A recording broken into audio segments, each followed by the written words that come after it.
अल्लाह के नाम से शुरू जो बड़ा कृपालु और अत्यंत दयावान है। मैं हूं मोहम्मद हफीज अंसारी और आप देख रहे हैं द पॉलिटिक्स। उत्तर प्रदेश के इलेक्शन पर हो, जहां पर आज 5वें चरण के मतदान थे और 19 विधानसभा की सीटों पर एआईएमआईएम के उम्मीदवार थे और ज्यादातर लोगों ने वोट देकर ईवीएम पर पतंग के निशान पर वोट देकर एमआईएम को कामयाब करने की कोशिश की। वो तस्वीरें भी उन्होंने भेजी है, यहां तक कि जो पतंग का निशान बाहर आता है बैलेट में तो वो भी उन्होंने दिखाया। तो उत्तर प्रदेश में एआईएमआईएम बहुत मजबूती से लड़ रही है और कामयाबी की ओर बढ़ रही है, लेकिन मेरा फोकस वहां पर कम है क्योंकि इस वक्त यूक्रेन रशिया बहुत बड़े वॉर की तरफ बढ़ रहा है। अगर रजा गिराफी अगर वो वीडियो को बनाते, अगर उसको कवर करते तो फिर मुझे यूपी इलेक्शन पर ध्यान देना सही लगता, पर अभी नहीं है। तो रजा गिराफी कहीं भी है, जहाँ भी है, किस हालात में है, मुझे इसका कोई आइडिया नहीं है, पर मैं दुआ करूँगा कि वो जल्द से जल्द अपने चैनल पर वापसी करे और इंटरनेशनल न्यूज़ पर वो अच्छा कंटेंट बनाकर लोगों के सामने दे, ताकि मैं अपना पूरा फोकस एमआईएम, ओवैसी साहब और यूपी इलेक्शन पर लगा सकूं। यूक्रेन का मैप है, ये जो रेड एरिया आपको दिख रहा है चारों कोना, यहाँ पर रशियन आर्मी लगभग पूरे एरिया को कब्जा कर चुकी है। और ये जो येलो बड़ा सा यूक्रेन है, इसके बीच में जो आपको रेड रेड डॉट दिख रहा है, यहाँ पर इस वक्त रशिया धड़ाधड़ मिसाइल दाग रहा है, बॉम्बिंग कर रहा है और वहाँ पर अटैक कर रहा है। हालांकि इससे पहले रशिया ने सिर्फ यूक्रेन को 3 टुकड़े में बांट दिया था। डोनेट्स्क और लुहांस्क को आजाद देश बना दिया रशिया यूक्रेन से काटकर, और एक बेचारा बड़ा यूक्रेन का हिस्सा यूक्रेन रह गया। इसके बाद रशिया ने यूक्रेन को तीनों तरफ से घेर लिया था, तीनों तरफ अपनी आर्मी बैठा दी और यूक्रेन को धमकी पे धमकी दिए जा रहा था। लेकिन अब हालात ये है कि यूक्रेन के ऊपर से कोई विमान तक नहीं उड़ रहा है। हालांकि सैंक्शन रशिया पर लग रहा है, पर यूक्रेन के ऊपर से कोई विमान नहीं उड़ रहा है। समझने वाली बात है कि नेटो देश आखिर कर क्या रहा है। आप जानते हैं ना कि यूक्रेन पर क्यों रशिया हमला कर रहा है। अगर नहीं जानते तो मैं इंशाल्लाह अगले वीडियो में बताऊंगा। नेटो खामोश क्यों है? जो नेटो यूक्रेन को उकसा रहा था कि हम तुम्हारे साथ है, तो नेटो ने रशिया को बहुत बड़ी धमकी दी है। नेटो ने अपने ऑफिशियल ट्विटर हैंडल से एक पोस्ट ट्वीट किया जिसमें उसने कहा कि नेटो के पास 22,000 ट्रूप्स है, नेटो के पास 1,000 कॉम्बैट एयरक्राफ्ट रेडी है और नेटो के पास 120 मिलिट्री शिप्स समुद्र में रेडी हैं और 3 कैरियर स्ट्राइक ग्रुप है। और ये 30 कंट्री का नेटो धमकी दे रहा है रशिया को कि हम तैयार हैं। लेकिन ये कब उतरेंगे, कहां उतरेंगे, इसके बारे में नेटो कुछ नहीं कह रहा है। 30 कंट्री का ये देश, देखिए रशिया पर कैसे हमला पे हमला किया जा रहा है और पूरी दुनिया को पता ही नहीं चल रहा है। United state of America 350 million dollar के साथ मिलिट्री इक्विपमेंट के साथ यूक्रेन भेजने की तैयारी कर रहा है और नेटो वहां से बैठे बैठे अमेरिका के इस ट्वीट को रिट्वीट कर रहा है। यह है नेटो का रशिया पर बहुत बड़ा हमला। समझ रहे हैं ना? दूसरा हमला डेनमार्क ने किया है। डेनमार्क ने पूरा एयर स्पेस रशिया के लिए बंद कर दिया है और नेटो इस ट्वीट को रिट्वीट कर रहा है वहां से बैठे बैठे। ये वो यूक्रेन की मदद कर रहा है और रशिया पर इस तरीके से हमला कर रहा है। समझ रहे ना आप? उसके बाद लिथुनिया ने भी रशिया एयरलाइंस के लिए अपने पूरे एयर स्पेस बंद कर दिया ताकि रशिया अपना एग्रेशन ना दिखा सके, और नेटो ने इस ट्वीट को रिट्वीट कर दिया। यानी 30 कंट्री का एक देश, बड़े बड़े 30 कंट्री का एक देश जो कि रशिया के खिलाफ बना था, और आज वो रशिया पर हमला करने की जगह बैठे बैठे ट्वीट को रिट्वीट कर रहा है। चलो एक और बताता हूं। बेल्जियम ने भी डिसाइड किया कि वो तमाम एयर स्पेस को बंद कर देंगे और जितने भी यूरोपियन जो आसमान यूरोपियन कंट्री के ऊपर आती है वहां पर रशिया के विमान उड़ने ही नहीं देंगे, ताकि हम यूनाइट रहे, हम एक साथ रहे, रशिया एग्रेशन ना दिखा सके। और इसको भी नेटो रिट्वीट कर रहा है। अब समझ में आ रहा है ना कि आपको नेटो कर क्या रही है? 30 देश का नेटो, 30 कंट्री का नेटो रशिया के खिलाफ सिर्फ रिट्वीट कर रहा है। Wow, amazing. और सुनिए, अब यूनाइटेड स्टेट ऑफ अमेरिका ने क्या किया, यूएस आर्मी की तरफ से एक ट्रूप्स निकला। बहुत, आप देख रहे हैं ये प्लेन है यूएस आर्मी का, यहाँ पर बहुत सारे सोल्जर्स निकल रहे हैं रशिया पर हमला करने के लिए। नहीं, अगर आपको लग रहा है ये हमला है तो आपको गलतफहमी है।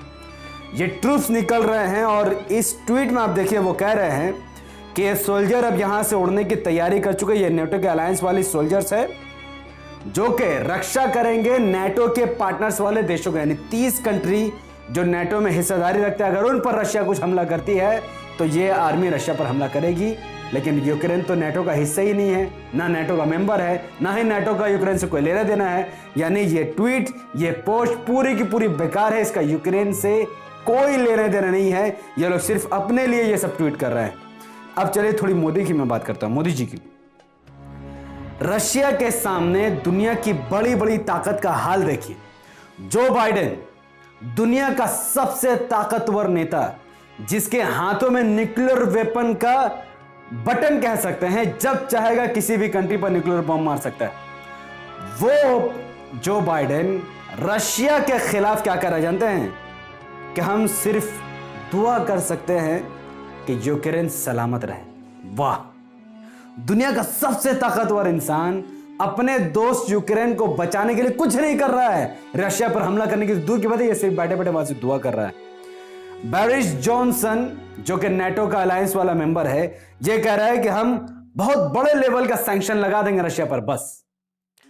और इमानुएल मैक्रोन, आप जानते हैं इमानुएल मैक्रोन जो कट्टर इस्लाम विरोधी नेता है, ये कह रहे हैं we plead Russia for peace, हम रिक्वेस्ट करते हैं रशिया से कि वो शांति बनाए रखें। तो दुनिया की बड़ी बड़ी ताकत, बड़े बड़े देश यूक्रेन का सपोर्ट नहीं कर पा रहे हैं, रशिया के खिलाफ कोई भी कदम उठाने को तैयार नहीं है। लेकिन उस बीच यूक्रेन के एम्बेसी में के एक मिनिस्टर, पता नहीं कौन है ये, यूक्रेन के ही एक मंत्री जो भारत में इस वक्त एम्बेसी में है, इन्होंने पीएम मोदी से रिक्वेस्ट की है कि आप कुछ कीजिए मोदी जी।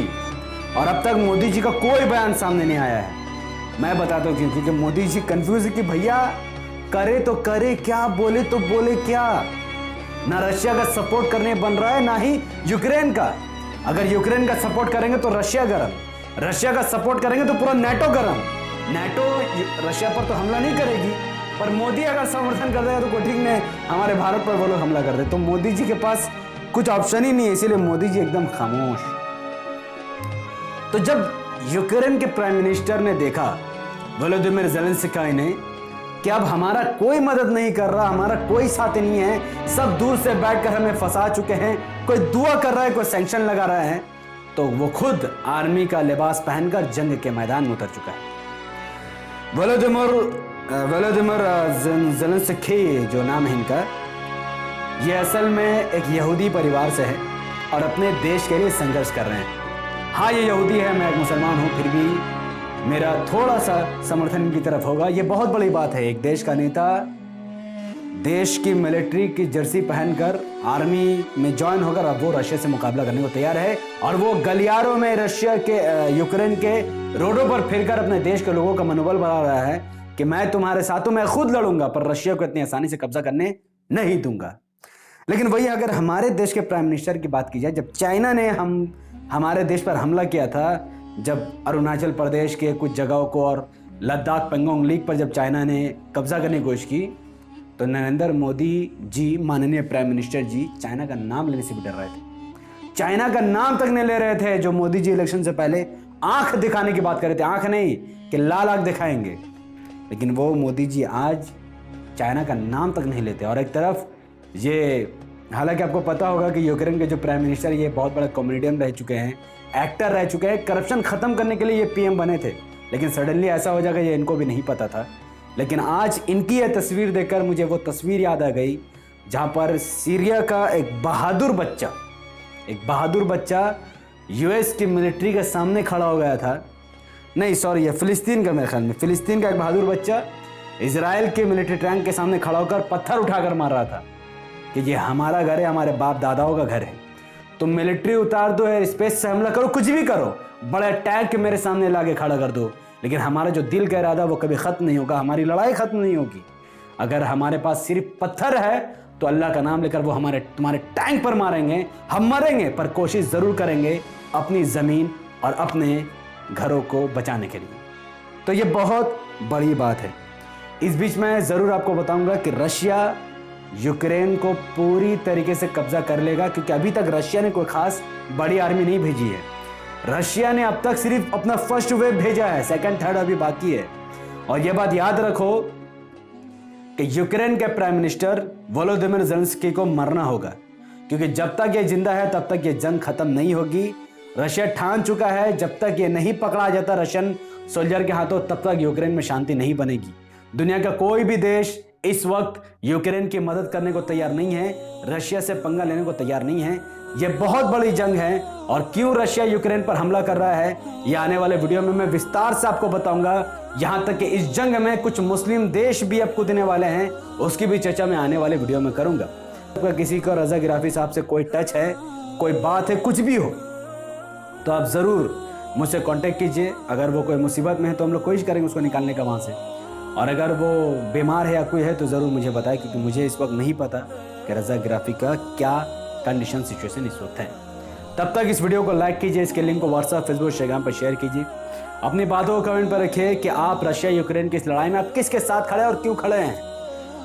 हमारे यूट्यूब चैनल द पॉलिटिकल को सब्सक्राइब कीजिए, बेल आइकन हिट कीजिए, मुझे अपनी दुआ में रखें। अगर आप सब इस वीडियो को हमारे Facebook channel the political news पर देख रहे हैं तो इसे अभी कभी लाइक फॉलो कीजिए। कम से कम 5 बड़े सोशल मीडिया के ग्रुप में शेयर कीजिए, क्योंकि फेसबुक नहीं चाहता कि रशिया यूक्रेन का वीडियो ज़्यादा लोग देखें। मुझे नहीं पता ऐसा क्योंकि मैं अमेरिका और नाटो का मजाक उड़ा रहा हूँ शायद, क्योंकि उन्होंने ऑलरेडी मेरे 2 वीडियो को काफ़ी डाउन कर दिया है, उसकी रीच लगभग ख़त्म कर दी है। तो इस वीडियो को आप जितना ज़्यादा लाइक करेंगे, कमेंट करेंगे, शेयर करेंगे, जब वीडियो उतने ज़्यादा लोगों तक पहुँचेगा तो आपकी जिम्मेदारी है अपने हाथ को काम में लगा और धड़ाधड़ लाइक, शेयर, कमेंट ठोक दो। बहुत बहुत शुक्रिया। अस्सलाम वालेकुम व बरकातहू। अल्लाह के सलाम तेरे हम बरकातहू तमाम भाई और बहनों।